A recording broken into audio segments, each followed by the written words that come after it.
So, as we look a little bit closer, how do we go about getting the body alkaline? How do we go about getting at the ionic minerals that it actually has to have?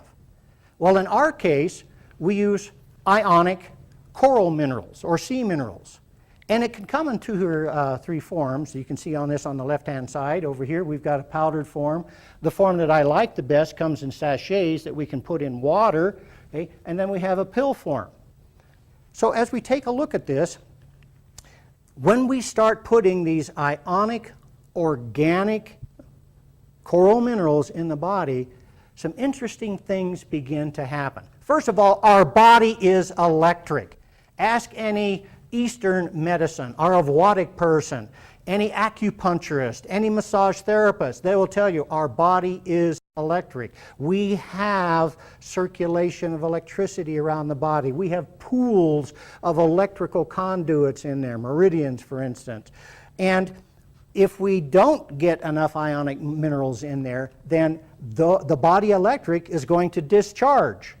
Okay? I likened it to our storage battery in our car. It discharges, and as it discharges, our health becomes worse and worse.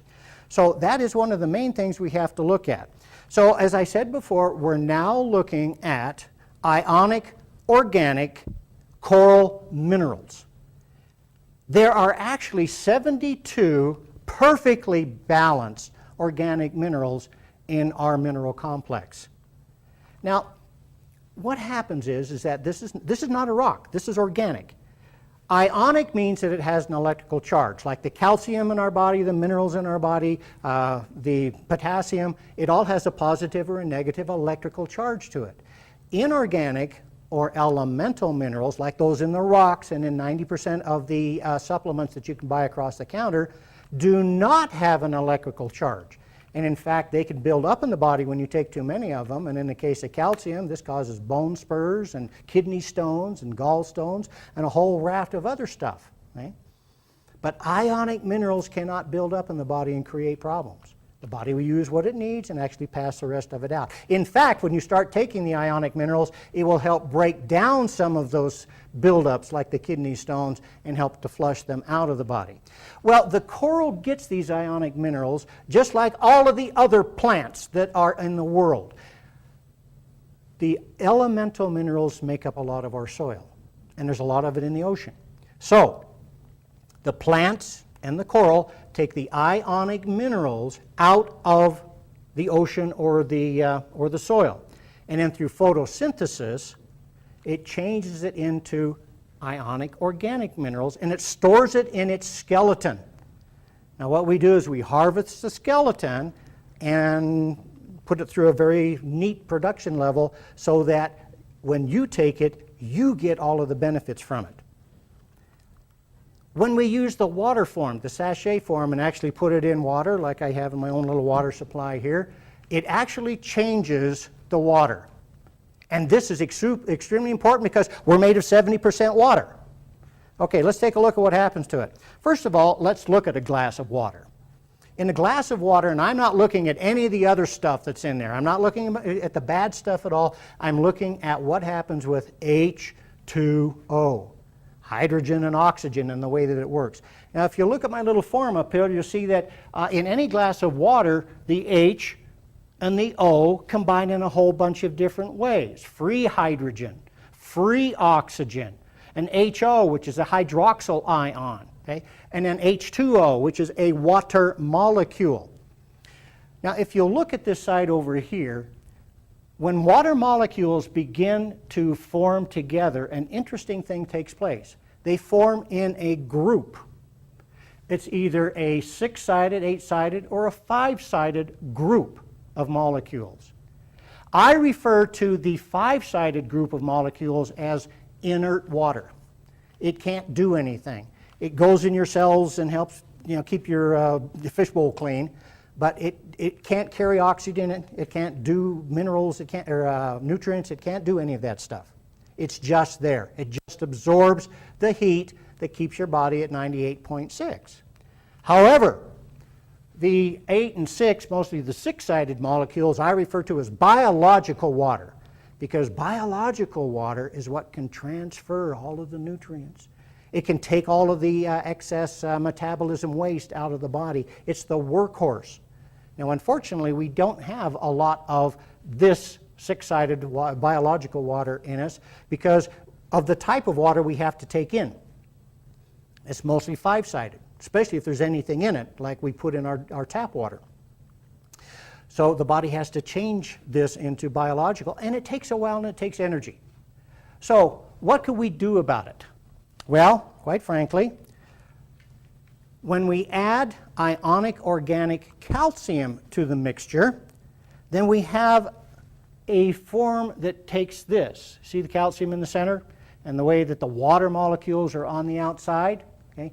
This makes it an electrically charged form of molecule. And this is what we allow to work throughout the body and do all of the exchanges that need to be there with the nutrients and metabolic waste. You can see a picture of it here. So you can see how it works. That's a real picture. There's the diagram of it. So that's what we want to take into our body when we have a good water. Okay? There's another thing that we have to take a look at, and this is called ORP. When we take a reading of it, we want the ORP value to be in the negatives.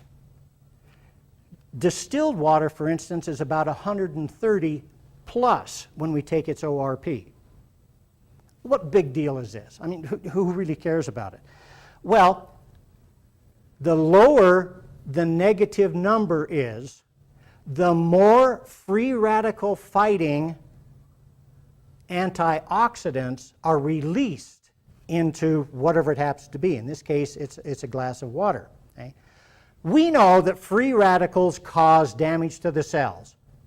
Most people feel that free radicals cause cancer. A lot of evidence is pointing in that direction. We need antioxidants, and we're not getting enough in the food that we have today. So when we look at this ORP value, here's the way that it sets up in kind of a form so you can see what happens. Normal tap water is between 200 and 600, positive. Can't help you. In fact, you're not getting any antioxidants, just, again, five-sided molecule water can't help you much. And you can see how it goes on down. Notice where bottled water is, by the way. Did you know that 88% of all bottled water is nothing more than purified tap water? So, all right, then we get down into the negative numbers. Notice how this kind of correlates with the acid-alkaline balance we've been talking along. Wheatgrass, green drinks. Okay, now we're getting into the raw fruits and vegetables. Notice that it's dropping into the negative numbers now. And then finally we get into the ionic coral minerals. Negative 260, 275. This is powerful. This is unheard of. It means that when we put the sachets of the coral into the water, then it is going to release trillions of free radical fighting antioxidants. All right. There's another one that's fun to work with. Okay, this is called ohms, dynes, and hertz. Now I know that I'm getting into the scientific side of it, but hang in there. Hang in there and you'll see why I am actually doing it. When I take a look at the surface of water, we consider that it has about 73 dynes to it. I'm going to show you a picture in the next one, so keep this in mind. When we put the sachet, the ionic coral minerals, into water, it lowers those dynes down to 17, 20, someplace in there. We have changed the surface tension of water. Now let me give you an example. If I were to leave this room, okay, there's a lot less resistance, a lot less tension if I walked out through an open door than if I tried to walk through a wall. There's a lot of resistance in that wall. In your body, as the metabolic waste builds up, you create more and more resistance in the walls of the cells, and you can't make these exchanges of nutrients and metabolic waste. So when we change the dynes of the ohms or the hertz of the water, we change the surface tension. Now, the upper level here just shows you how water molecules can bind together to create the tension, but look at our little bug. Some of you have seen this. Look at the base of its feet. See how the water is kind of indenting there? Okay, that's surface tension or resistance. Now, as that resistance builds up in the body, it creates detrimental effects. The more acid that's in the body, the higher the resistance becomes.